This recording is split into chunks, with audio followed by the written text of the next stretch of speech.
बड़ी खबर के साथ हम बुलेटिन की शुरुआत कर रहे हैं, क्योंकि इसी के साथ एक बहुत बड़े सियासी उथल पुथल की तरफ देश जरूर जा रहा है। क्योंकि अब सिर्फ कोई मंत्री या नेता नहीं, बल्कि आम आदमी पार्टी के कन्वीनर और दिल्ली के मुख्यमंत्री अरविंद केजरीवाल को ईडी ने पूछताछ के लिए 2 नवंबर को बुला लिया है।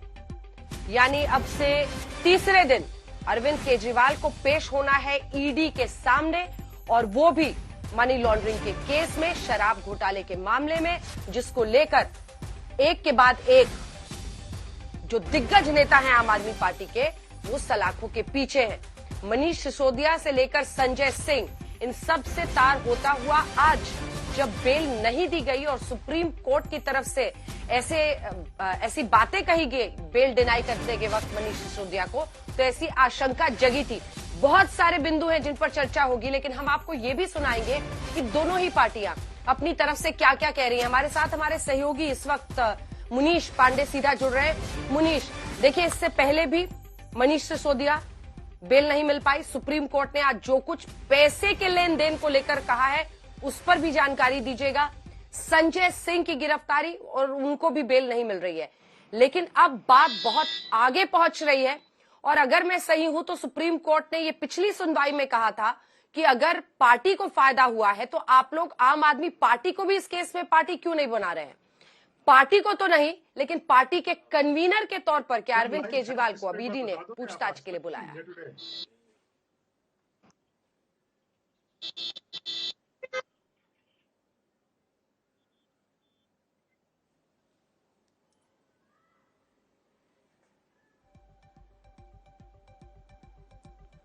मुनीष, आवाज आ रही है? मुनीष,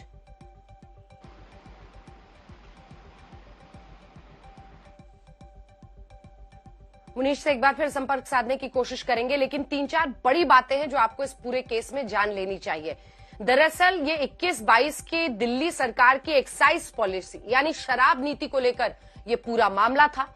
जैसे जैसे आगे बढ़ता गया और एक वक्त ऐसा आया जब कई जगहों पर राजधानी दिल्ली में नई शराब की दुकानें खुली। इसी के साथ भारतीय जनता पार्टी ने एक अभियान की शुरुआत कर दी थी। लेकिन फिर मामला लीगली आगे इस तरह से बढ़ा कि आरोप लगा आम आदमी पार्टी की सरकार पर कि आपने शराब नीति में बदलाव किए हैं ताकि आप पैसे की लेन देन कर सके, शराब कारोबारियों को फायदा करें, और ये सब कुछ इस आड़ में हुआ कि नई शराब नीति से दिल्ली सरकार में राजस्व का फायदा होगा।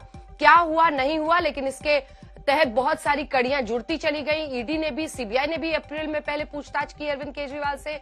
ईडी से पूछताछ के बाद मनीष सिसोदिया को हिरासत में लिया गया, संजय सिंह को लिया गया। आइए आपको दोनों ही तरह से जो प्रतिक्रियाएं आ रही हैं सियासी तौर पर, क्योंकि आम आदमी पार्टी कह रही है कि बीजेपी टारगेट कर रही है। आतिशी मालिना ये कह रही हैं कि भारतीय जनता पार्टी हमारे अच्छे स्कूलों से, हमारे अच्छे काम से डरती है, अरविंद केजरीवाल से डरती है। जो सियासी अब इस पर बयानबाजी हो रही है वो एक बार सुन लीजिए। सुप्रीम कोर्ट ने भी ये माना कि जिस तरह से दिल्ली को लूटा गया है, जेबें भरी गई हैं, बड़े बड़े व्यापारियों के साथ मिलकर करोड़ों रुपया लूटा गया है, उसके बाद ऐसे लोगों को जमानत नहीं मिल सकती। आज बड़ा स्पष्ट हो गया, जो अरविंद केजरीवाल बार बार कहता था कि जी हम तो सच्चे हैं, जी हमें तो सरकार ने जबरदस्ती फंसा दिया। अब ईडी भी गलत थी, डिस्ट्रिक्ट कोर्ट भी गलत थी, हाई कोर्ट भी गलत थी, आज से अरविंद केजरीवाल की नजर में सुप्रीम कोर्ट भी गलत हो जाएगी।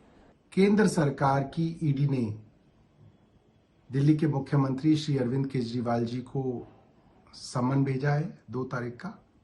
इससे बात साफ हो जाती है कि केंद्र सरकार का एक ही मकसद है, किसी तरीके से आम आदमी पार्टी को खत्म कर देना, और इसके लिए वो कोई कसर नहीं छोड़ रहे। किसी तरीके से कैसे भी फर्जी केस बना के मुख्यमंत्री अरविंद केजरीवाल जी को जेल में बंद किया जाए और आम आदमी पार्टी को खत्म किया जाए।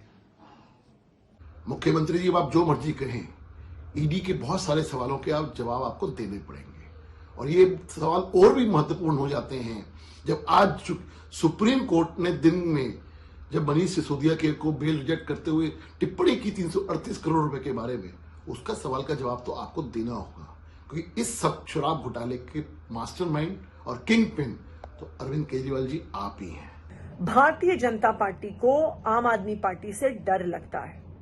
दिल्ली और पंजाब में हो रहे हर काम से डर लगता है, फ्री बिजली से डर लगता है, अच्छे स्कूलों से डर लगता है, मोहल्ला क्लिनिक से डर लगता है।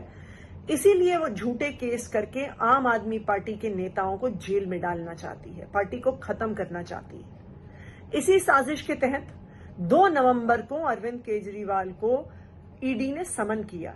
उन पे झूठा केस लगा के उनको गिरफ्तार करना चाहते हैं ईडी वाले, भारतीय जनता पार्टी वाले। पर मैं भारतीय जनता पार्टी को बता दूं कि हम जेल जाने से नहीं डरते, हम उनके झूठे केसेस से नहीं डरते। हम देश के लोगों के लिए, देश के हर आम आदमी के लिए काम करते रहेंगे। तो आम आदमी पार्टी सियासी तौर पर यह पोजीशनिंग करने की कोशिश कर रही है कि बीजेपी हमसे डरती है, हम लेकिन जेल से नहीं डरते हैं। वैसे भी लिकर पॉलिसी के मामले में शराब नीति को लेकर उनके 2 नेता फिलहाल जेल में है, जिसमें मनीष सिसोदिया भी हैं, पूर्व उप मुख्यमंत्री, और संजय सिंह सांसद। 3-4 बड़ी बातें जो एक के बाद एक हम आपको बता रहे हैं। देखिए, इससे पहले भी 16 अप्रैल को अरविंद केजरीवाल ने से पूछताछ हुई थी, लेकिन उस वक्त पूछताछ सीबीआई ने की थी।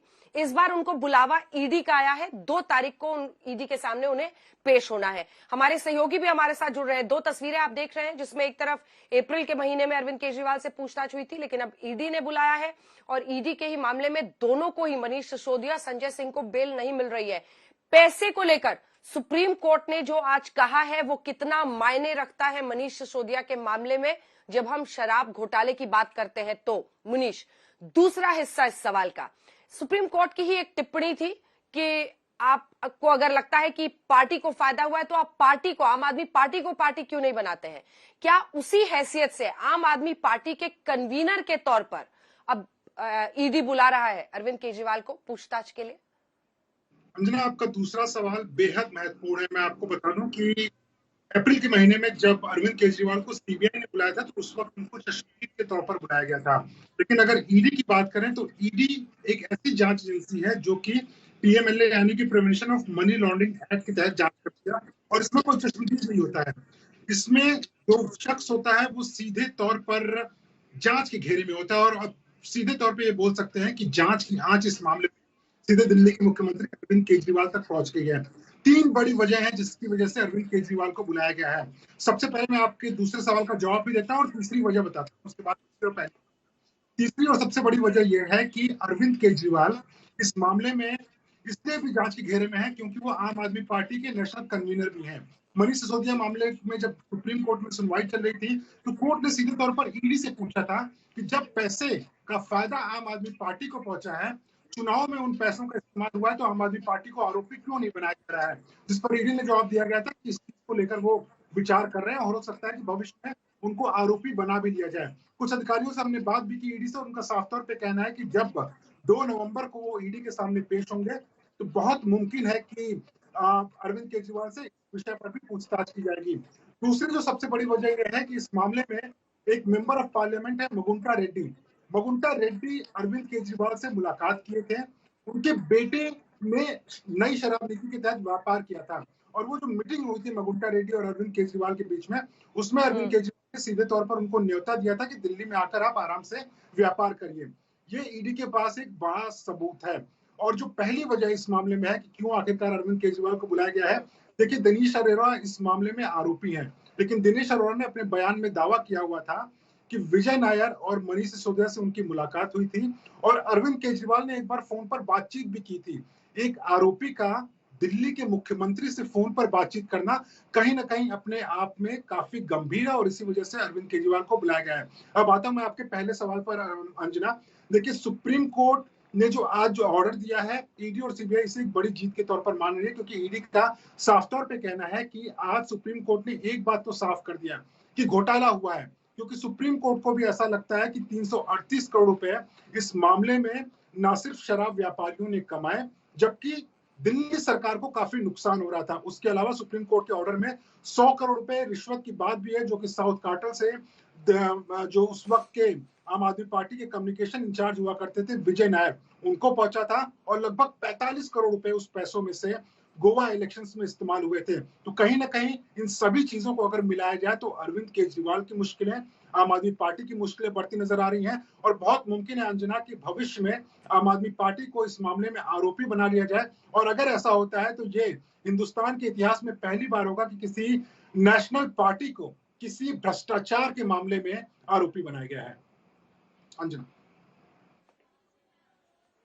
इससे पहले कि दोनों राजनीतिक मेहमान हमारे साथ जुड़ गए, विजेंद्र गुप्ता भारतीय जनता पार्टी के नेता जुड़ गए हमारे साथ और जैस्मिन शाह आम आदमी पार्टी का पक्ष रखने के लिए हमारे साथ जुड़ गए हैं। उनके पास मैं जाऊं उससे पहले एक सीधा सवाल आपसे कर रही हूं मुनीश, क्योंकि इस केस को बहुत एक्सटेंसिवली आप फॉलो कर रहे हैं। दिनेश अरोड़ा की गिरफ्तारी से लेकर विजय नायर, एक के बाद एक जो पन्ने खुले, कड़ियों को जोड़ा गया, वहां से अगर आगे बढ़े तो मनीष सिसोदिया का अरेस्ट, संजय सिंह का अरेस्ट, मनीष सिसोदिया के मामले में आज सुप्रीम कोर्ट के बेल डिनायल के साथ साथ ये कह देना प्राइमा फेसाई, मतलब इनिशियली कि घोटाले को वो मान रहे हैं, पैसे के लेन देन को मान रहे हैं। क्या यहां से इसे बैकग्राउंड मानते हुए अरविंद केजरीवाल की गिरफ्तारी की भी सूरत बन सकती है पूछताछ के बाद? जी देखिए, ये सवाल का जवाब तो भविष्य ही बताएगा, लेकिन जहां तक सबूतों की बात है, ईडी का साफ तौर पे ये कहना है कि इस मामले में समन अरविंद केजरीवाल को इसी वजह से दिया गया है क्योंकि उनके पास में कुछ ऐसे सबूत हैं, कुछ साक्ष्य हैं जिनका आमना सामना अरविंद केजरीवाल से कराना है। बात अगर मनीष सिसोदिया की करें तो मनीष सिसोदिया की गिरफ्तारी की वजह सिर्फ एक ही थी कि उस वक्त वो एक्साइज मिनिस्टर थे और आपके एक्साइज मिनिस्टर रहते हुए अगर कथित तौर पर घोटाला हुआ है और आपको जानकारी नहीं है, ऐसा हो नहीं सकता है। संजय सिंह की गिरफ्तारी के पीछे की वजह ये थी कि 2 करोड़ रुपए के रिश्वत के आरोप लगे, दिनेश अरोड़ा से उनके सीधे संबंध ईडी ने बताया और उस आधार पर उनकी गिरफ्तारी हुई। अरविंद केजरीवाल की गिरफ्तारी अगर होती है तो उस पर आधार यही बन सकता है कि आम आदमी पार्टी को फायदा पहुंचा, पहला। दूसरा, आप आरोपियों के साथ में संपर्क में क्यों थे? और तीसरा, चूंकि आप दिल्ली के मुख्यमंत्री हैं, इतना बड़ा पॉलिसी में फेरबदल हो रहा है, फेरबदल होने के दौरान में आपके साथ में मीटिंग की जा रही है, उस मीटिंग में दिनेश अरोड़ा भी मौजूद रहता है, मनीष सिसोदिया के साथ में मीटिंग होती है। ये सब कुछ होने के बावजूद में अगर आप बोलेंगे कि आपको जानकारी नहीं थी तो ईडी को इस बात पर ज्यादा भरोसा नहीं होगा।